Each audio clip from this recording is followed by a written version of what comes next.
Yo soy Jessica Dos Santos y esto es Conciencia más Vida, un podcast donde buscamos poner la ciencia a tu alcance. En este primer episodio vamos a estar conversando sobre un reporte hecho por pescadores del estado de La Guaira hace algunos días. Ellos empezaron a notar que el mar estaba un poco más caliente, había más corrientes marinas y estaba escaseando la cantidad de peces. Después de este reporte se dieron cuenta que se estaban enfrentando, al igual que el resto del mundo, a un reto tan extenso y tan profundo como el océano, y estamos hablando del cambio climático. Para poder entrar en contexto sobre esto, hay algunos datos que es necesario que sepamos. Y es que las aguas, los océanos, son importantes porque absorben más del 90% del calor atmosférico. Y eso además tiene una vital significancia en estos momentos cuando los años están siendo cada vez más calurosos. Además de esto, durante los últimos 30 años se ha reportado un incremento del 50% en las olas marinas, y se estima que de acá al 2100 la temperatura de los océanos se haya incrementado de 1 a 4%. Esto también está incidiendo en la escasez o la disminución de algunas especies marinas. Ya se habla de un 15% menos, y se dice que esto puede afectar a los trópicos en mayor medida, incluso en un 40%. Pero para conversar sobre eso tenemos a unos expertos en la materia acompañándonos el día de hoy. Así que paso a presentar a mis invitados. Gabriela Jiménez Ramírez, ella es bióloga, ministra para el Poder Popular para Ciencia y Tecnología y además vicepresidenta de Ciencia, Tecnología, Educación y Salud. ¿Cómo está, ministra? Bienvenida. Muchísimas gracias, Jessica, por la invitación. También nos acompaña Sergio Covarrubia, me la puso difícil con ese apellido, pero biólogo de la Universidad de los Andes, investigador de nuestro Instituto de Investigaciones Científicas, el IBIC. Además, ha estado trabajando con todo este tema de las corrientes, de los frentes térmicos en Aragua, también en La Guaira, así que aquí hay bastante material para conversar. ¿Cómo estás, Sergio? Muy bien, Jessica. Muchas gracias por la invitación, ministra, y bueno, estamos aquí para dar toda la información que podemos otorgar a nuestro pueblo. Ministra, después de este reporte que realizaron los pescadores, vimos que al día siguiente se instaló una mesa técnica de trabajo entre las autoridades del Estado venezolano y también los pescadores. Se hablaba mucho de la necesidad de empezar a recabar algunos datos y de ese trabajo conjunto que se podía hacer entre las autoridades y los pescadores. ¿Cuáles son esos datos que se necesitan para empezar a saber qué está ocurriendo con esos mares? Fíjate, Jessica, se instaló la mesa por instrucción del presidente Nicolás Maduro, en donde los pescadores en una actividad en La Guaira, en encuentro con el presidente, expresaban su preocupación al no ver la aparición de los bancos de atún, que normalmente se expresan entre noviembre, diciembre y enero. Esa preocupación, que es su arte, que es su oficio, que es su estilo de vida, elevó al presidente Nicolás una alarma y nos convocaron desde el Ministerio de Ecosocialismo, el Ministerio de Pesca y el Ministerio de Ciencia y Tecnología a hacer una asamblea con los pescadores y analizar cuál era la situación de este fenómeno. Por supuesto, como tú comentaste, es consecuencia de la crisis climática y un incremento en las olas de calor oceánicas. Entonces uno comienza a determinar cuáles son aquellos parámetros climáticos, lo que uno llama las estaciones mareográficas, para hacer las mediciones del clima, de las corrientes, de la intensidad del calor. Efectivamente, el 93% del calor de la atmósfera se absorbe en el océano, y esa dinámica, que es permanente, está siendo alterada por la cantidad de calor que se encuentra hoy en el planeta. Entonces, ese flujo de corrientes que permite atraer nutrientes, pero que también responde a la dinámica reproductiva de las especies marinas, tiene un quiebre. Y eso es lo que nuestros pescadores reflejan cuando dicen: no estamos logrando pescar, no vemos los bancos de atún. Entonces nos desplazamos al estado de La Guaira, estuvo el gobernador José Alejandro Terán de anfitrión, junto con todos los COMPA, que son las organizaciones de pescadores locales, y las diferentes muelles y puertos que están allí, que trabajan de la pesquería, expresando su sentir, cómo está el comportamiento del atún, cómo está el comportamiento de los calamares, que es próxima ahorita la producción, y hicimos entonces una interpretación de las mediciones que se vienen realizando a nivel mundial y en el Mar Caribe, y particularmente en el IBIC, cuáles eran los aportes que estábamos encontrando nosotros y si estábamos viendo un desfase en un fenómeno que se conoce como surgencia, y que seguramente Quique va a poder explicar mejor con detalle, y que lo que estábamos observando entonces era una alteración en el patrón, y que eso es consecuencia del aumento de las temperaturas. ¿Qué sucede? Que no solo son los bancos de atún, es que hay toda una relación ecológica y una serie de tramas tróficas en donde hay un delicado equilibrio. Entonces eso se estaba viendo afectado. Si no vemos el atún, además de alimentarnos nosotros, ¿quién más se alimenta del atún? Claro. Entonces estamos afectando a otras expresiones de vida marina y las estamos censando también. Entonces, ¿cuál es el comportamiento del ecosistema marino costero en el estado de La Guaira y particularmente en el Mar Caribe? Y eso responde, por supuesto, a una agenda de investigación, a una agenda de trabajo colectivo, a una agenda educativa fundamental y a una agenda de proponernos nuevas estrategias en tecnologías, en artes y prácticas marineras y, por supuesto, en mediciones de otros parámetros que quizás en algún momento pasábamos desapercibidos, pero que hoy son notables en el cambio. Y se está incorporando también en esa agenda la Universidad Marítima del Caribe con un grupo de investigadoras e investigadores científicos. Precisamente sobre esos puntos que usted habla que hay que investigar y que decía que seguramente Sergio nos puede explicar mejor, yo he leído mucho y está en todos los portales, ¿no? Que hay 3 puntos muy importantes: las urgencias, los frentes térmicos y la productividad, la cadena de productividad. Pero ¿con qué se come eso? O sea, ¿cómo uno traduce una urgencia, un frente térmico? Si pudiera, Sergio, de la forma más pedagógica posible, decirnos cómo se traduce y por qué es tan importante, además. Sí, bueno, lo que ocurre es que cercano a los meses de noviembre, diciembre, enero, que es lo que los pescadores llaman la época de aguas frías, es cuando viene lo que dice la ministra, vienen las urgencias. Esa es una corriente de agua fría que al chocar contra la placa tectónica o nuestro continente, arrastra todos los nutrientes, suben a la superficie. En la superficie hay unas algas unicelulares, son chiquiticas como unas bacterias, que cuando le llegan esos nutrientes junto con la luz solar, entonces absorben la energía solar y con estos nutrientes entonces ellas crecen. Okay. Crecen en el sentido poblacional, se multiplican, ¿no? Exponencialmente. Con ello después crece el zooplancton que se come al fitoplancton. Eso es lo que llaman productividad primaria, productividad consumidores secundarios. Y de ahí entonces viene la sardina, que viene a ser como el arroz de los mares. Sí, el pasto de los mares, sí.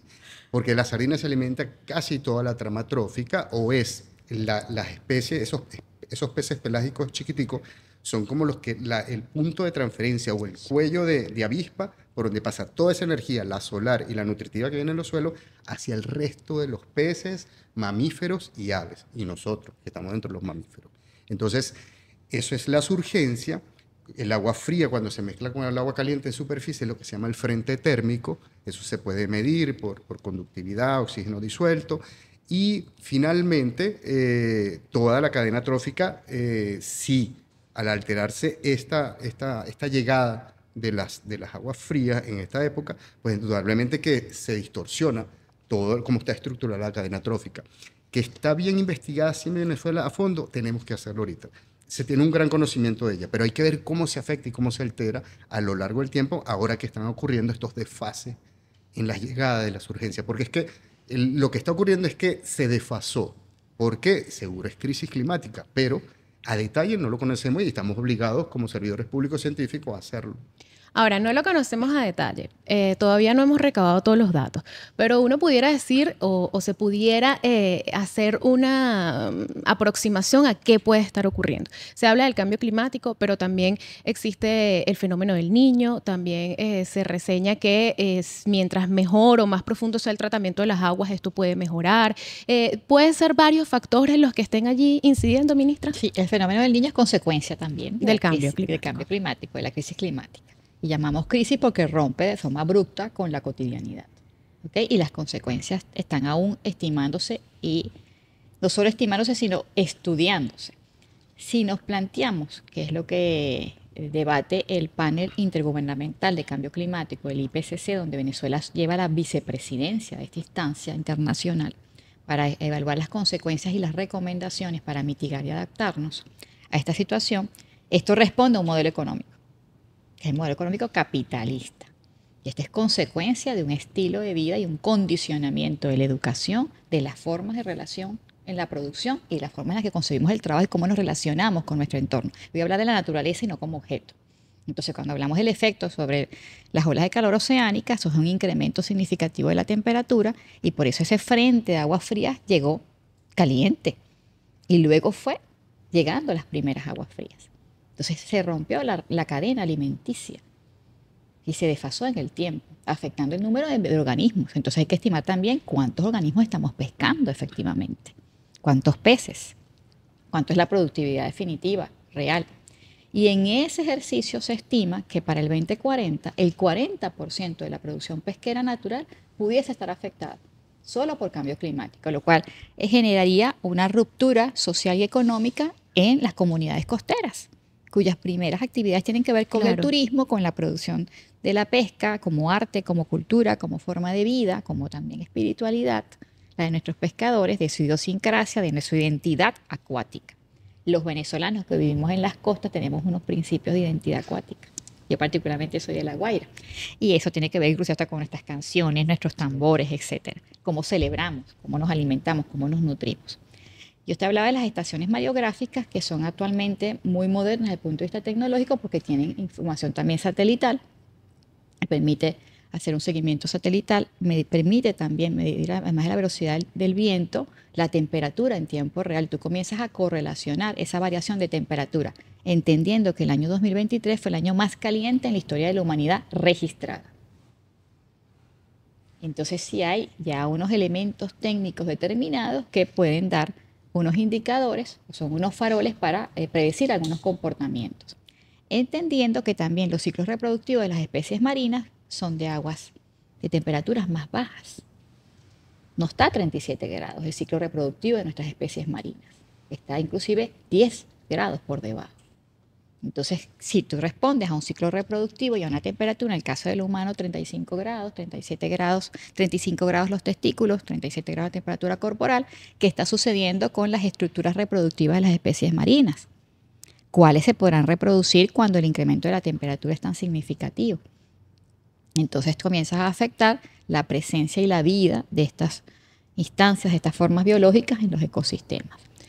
Es decir, que no todos los peces, las especies marinas necesitan la misma temperatura. O sea, desaparecen porque el agua está muy caliente. Algunas no logran reproducir. Y no logran reproducir. O sea, hay algunas más susceptibles que otras a ese calor. Sí. Y en el caso de las especies marinas del trópico, algunas logran algún proceso de adaptación, pero cuando nos vamos al océano Pacífico y a otros más en donde hay temperaturas, no van a lograr adaptarse. Y es algo que está discutido en el panel intergubernamental de cambio climático. ¿Quiénes son las estructuras y las formas de vida que sean capaces de adaptarse? Que no es solo un proceso evolutivo. Y las que no se adaptan, entendemos que mueren o que se van a otra parte, se alejan del trópico. Algunas logran migrar y otras logran perecer. Y otras solo perecen, no logran nada. Sí, así es. Algo que hay que trabajar de aquí en adelante, sobre todo los biólogos pesqueros, es que hay que ver qué especies van a soportar el cambio climático. Ojo, el cambio climático siempre ha existido a lo largo de la historia del planeta. Lo que está ocurriendo es que, como dice la ministra, con este sistema extractivista infinito, o con filosofía de que la materia prima es infinita, la acumulación de calor es tal que va a haber especies que inevitablemente van a desaparecer. Ya han desaparecido por cambio climático natural, pero en esta, que el capitalismo es muy inteligente a la hora de bautizar estas cosas, porque esto lo llama la época del antropoceno. Han habido 12 extinciones a lo largo de la historia de la vida en el planeta, y de esas 12 ha habido 5 que han sido las peores. Creo que en la cuarta se perdió el 95% de las especies del planeta. Nosotros estamos viviendo ahorita una desaparición, una extinción. Pero esto es una extinción que es verdad, es razonable. Es por el antropo, es por el ser humano. Pero ya va, no es por el ser humano como tal, porque si a ver vamos cuánto tiempo tiene existiendo el ser humano en el planeta, y en los últimos 200 años, 300 años de un capitalismo mercantil, ahora uno neoliberal, con una industrialización brutal en todos los aspectos, en la pesquería es terrible, y por eso el comandante Chávez mandó a suprimir totalmente la pesca industrial, que era la pesca de arrastre. Sin embargo, el resto de los países lo siguen practicando. Eso ha conllevado a que se esté generando una extinción. Pero realmente no es el antropoceno lo que está ocurriendo, es el modelo capitalista que debería llamarse capitalismo ceno, si ahora hablamos así en términos un poco jocosos. Y lo que ocurre es que va a haber especies que ya están desapareciendo y ahorita van a desaparecer. Y en el caso de otros animales de la vida marina, por ejemplo de las ballenas y los delfines, habrá delfines que se vean obligados, y hay modelos desarrollados sobre eso, donde ellos van a empezar a migrar a zonas más templadas, es decir, hacia cada trópico. Pero los que no puedan, desaparecerán. Un caso puede ser que para mí es como un delfín icónico para Sudamérica, es la tonina, que está obligado a los ríos.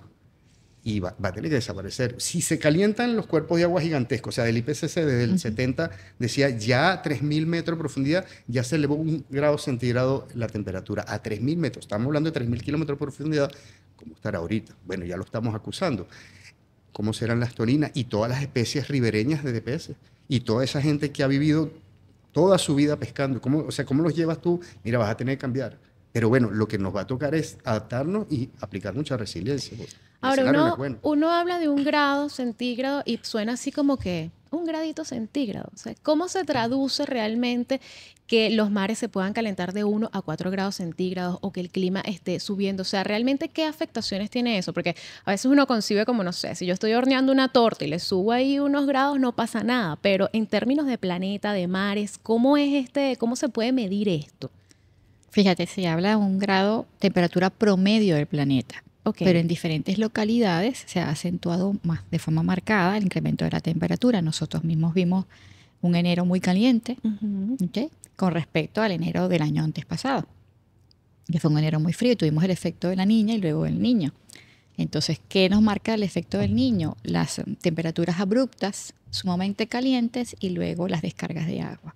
Esas descargas de agua vienen, por supuesto, con un efecto también en nuestra plataforma costera, que es el arrastre de los sedimentos. Te estás recibiendo un impacto por el incremento de la temperatura, pero también un impacto por lo que son las inundaciones, los deslaves y el arrastre de sedimentos de la plataforma continental a los primeros metros de la plataforma costera. Entonces, no es, decimos 1 grado, los técnicos, y me corrige aquí que si me equivoco, 1 grado centígrado promedio del planeta, pero hay regiones en las que han visto 2, 3 y 4 grados de temperatura significativamente.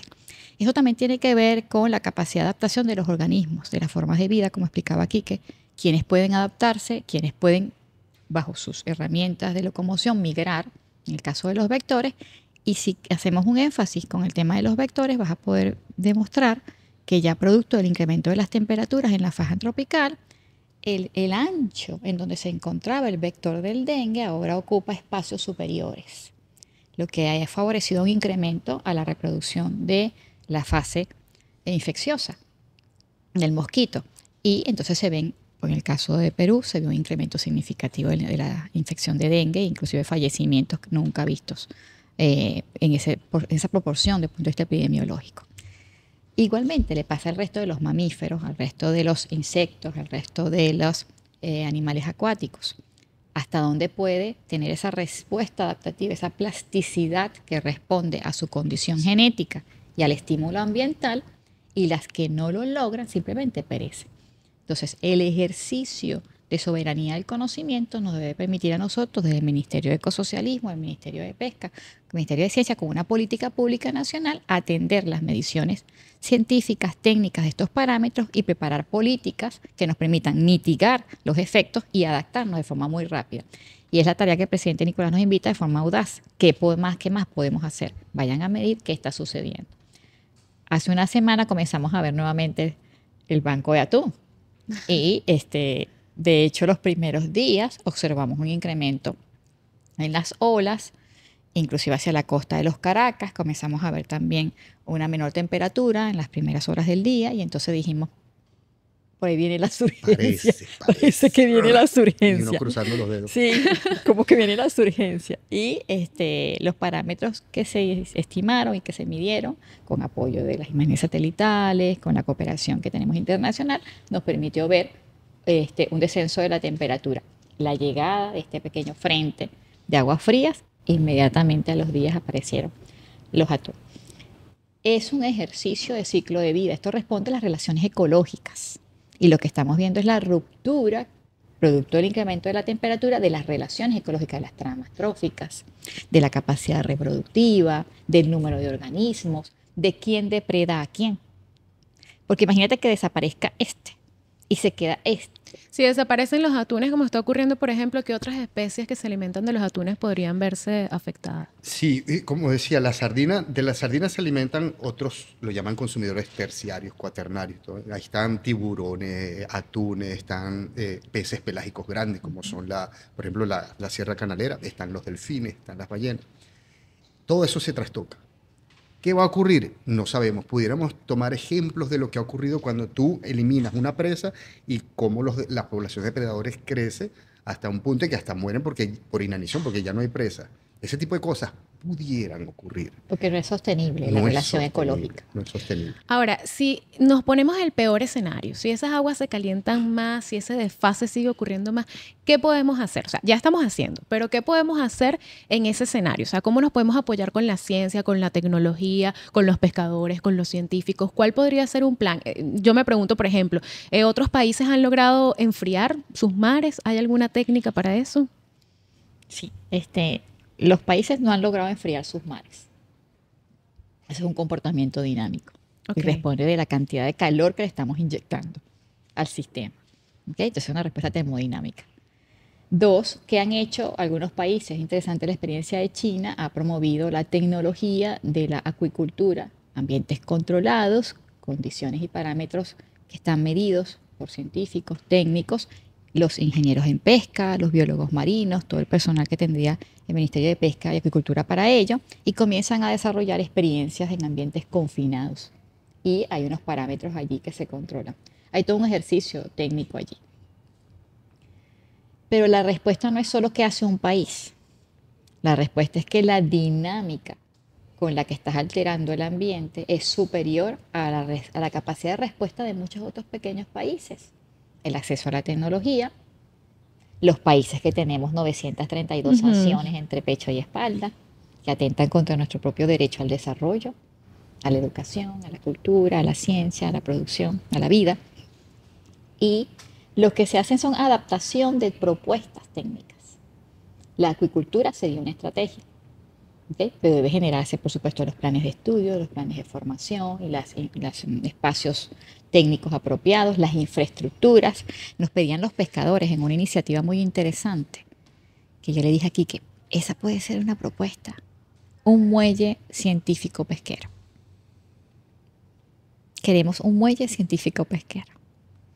Y nosotros dijimos, como que por ahí puede ir parte de las soluciones, porque las soluciones también vienen de sus artes, de sus prácticas y su conocimiento. Fíjate que ellos alertaron algo que nosotros no habíamos percibido desde la ciencia técnicamente. Quizás el que fue al supermercado o al muelle no vio el atún. Y dijo, qué raro, que no haya atún en este momento. Pero ellos que viven del oficio diario, le elevaron el nivel de alerta. Y yo creo que hay que hacer como la conjunción de capacidades educativas, capacidades técnicas y capacidades pesqueras. Y esto que solicitaron ellos, convertirlo en un proyecto nacional donde tengamos en cada región del país, donde tenemos costas, una valoración científica, técnica, productiva y económica de cómo está el comportamiento del sector pesquero y cómo asistir y cómo migrar a otras prácticas y artes. Ellos nos explicaron cómo pescaba cada uno. Yo pesco de esta forma, aquel pesca de esta forma, yo me voy a tal hora, vuelvo a tal hora. Y por supuesto, la vida en cada narrativa estaba allí manifestada. Claro, que es lo que está en riesgo también. Su familia, su cultura, su identidad, su idiosincrasia, su cosmovisión. Eso nos define muchísimo como ciudadanos, como personas, como comunidad. Y yo creo que nos toca pensarnos un proyecto de este tipo que fue iniciativa de los pescadores. Un muelle científico pesquero. Ahora, ustedes los dos han hecho mucho énfasis en esto del sistema, el hombre y lo industrial. Y entonces creo que es un punto interesante porque uno siempre en esta materia está pendiente, no, hay que cerrar el chorro de agua, hay que apagar la luz, y uno siempre está en la basurita, no sé qué. Pero el gran nivel de afectación viene precisamente de las industrias, viene precisamente del sistema, de algunos países que por supuesto dañan más que otros, de algunas industrias que dañan más que otros. Y creo que acá es importante hacer como ese énfasis. A veces uno cree, yo estoy por aquí, lo que está pasando por allá no me afecta, pero el cambio climático ha venido precisamente a decirnos, somos el mismo planeta y todo nos afecta. Entonces, me gustaría, Sergio, una reflexión precisamente sobre eso, ¿no? O sea, cómo algunos países y algunas políticas también terminan afectando a veces hasta las buenas iniciativas, ¿no? Por ejemplo, tú decías lo de la pesca de arrastre, aquí la prohibimos, pero si en otros sectores en otros países se sigue aplicando, eso nos sigue afectando. Claro, funcionaría para las especies que son endémicas en Venezuela, que se quedan aquí, que bueno, uno puede contribuir a no sobre cosecharlas, Ok. como lo hace la pesca industrial. Ahora, lo que ocurre es que si uno va a La Guaira, y La Guaira es un ejemplito, es chiquito en términos geográficos nacionales, y ahí ocurre un sistema físico, biótico, y es un sistema complejo. Es toda una trama bastante compleja, que a su vez se conecta con un sistema que pudiéramos verlo desde el punto de vista nacional. Es otro sistema más complejo que añade más elementos. Y a su vez hay que llevarlo hasta otras escalas, hasta global. ¿Ves?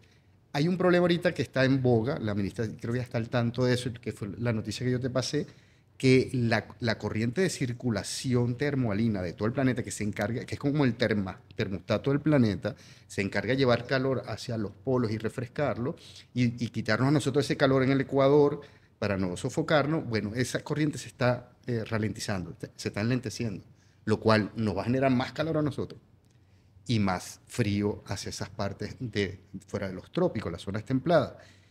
Y por mucho que tú colabores aquí, por mucho, mira, esto es tal vez una crítica burlesca hacia el capitalismo, por mucho que tú te compres tu cepillito dental de bambú, en otros sitios se está generando contaminación, pero a una escala bueno, las islas de plástico, por ejemplo.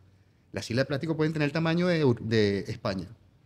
Hay que verle, más grande que Margarita. Entonces, mientras tú estás colaborando con el ambiente, la industria no lo hace y contamina 7 veces más que cualquier persona. Entonces, es difícil. Sin embargo, yo creo que uno tiene que morir con las botas puestas. ¿Qué es morir para mí con las botas puestas?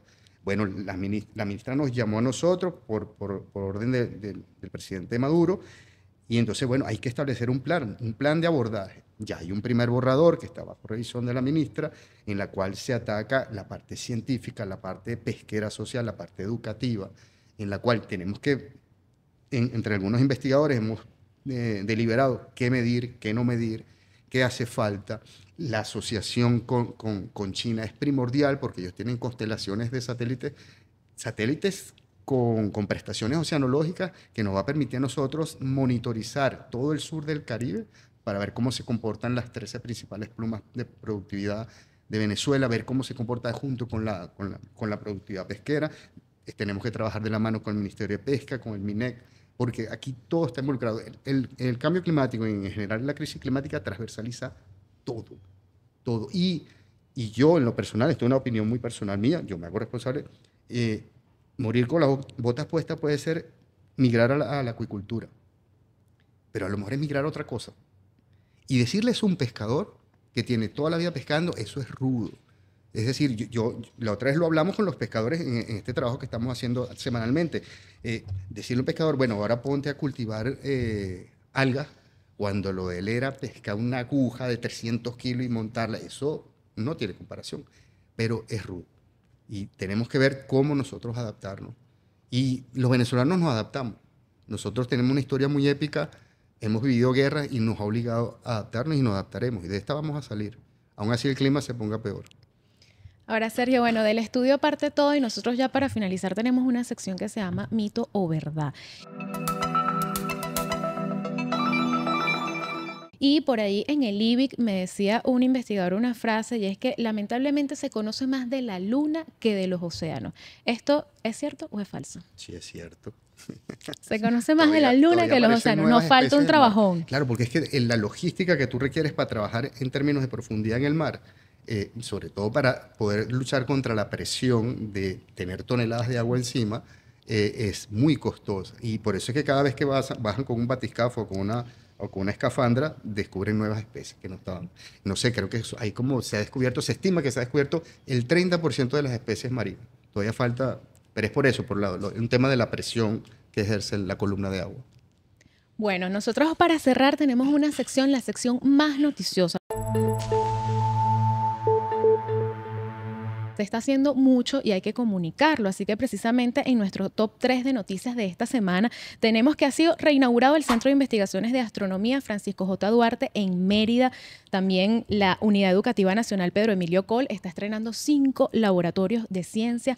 Venezuela también ha logrado inaugurar un meganúcleo de educación robótica educativa infantil y juvenil en el estado Zulia. Y con estos temas además les estamos avisando un poquito de qué van a venir los siguientes episodios de este podcast Conciencia Más Vida. Así que los invitamos a suscribirse a nuestro canal de YouTube MINSIP Venezuela y también a seguirnos a través de todas nuestras redes sociales. Antes de despedirnos, quiero agradecerle a Sergio, a la ministra, por habernos acompañado y pedirles unas últimas palabras para las personas que nos escuchan, que a lo mejor se preocupan también al ver lo que está ocurriendo en estos momentos en los mares. Bueno, nos toca hacer más ciencia. Es lo que el presidente Nicolás nos invita. ¿Qué vamos a hacer? Decimos más ciencia. Perfecto. Sergio. Así es, Mori, con las botas puestas. Vamos a saber qué es lo que está ocurriendo a detalle. Y sobre eso, como dice la ministra, ver qué políticas aplicar para que los venezolanos y las venezolanas podamos extender nuestra presencia en este territorio, nuestra patria. Bueno, a pesar de lo duro del escenario, ustedes me transmiten bastante esperanza y optimismo. Así que bueno, muchísimas gracias por habernos acompañado en este primer episodio de Conciencia Más Vida. Así que bueno, estamos pendientes. Semanalmente vamos a tener un episodio. Muchísimas gracias. Gracias. Gracias.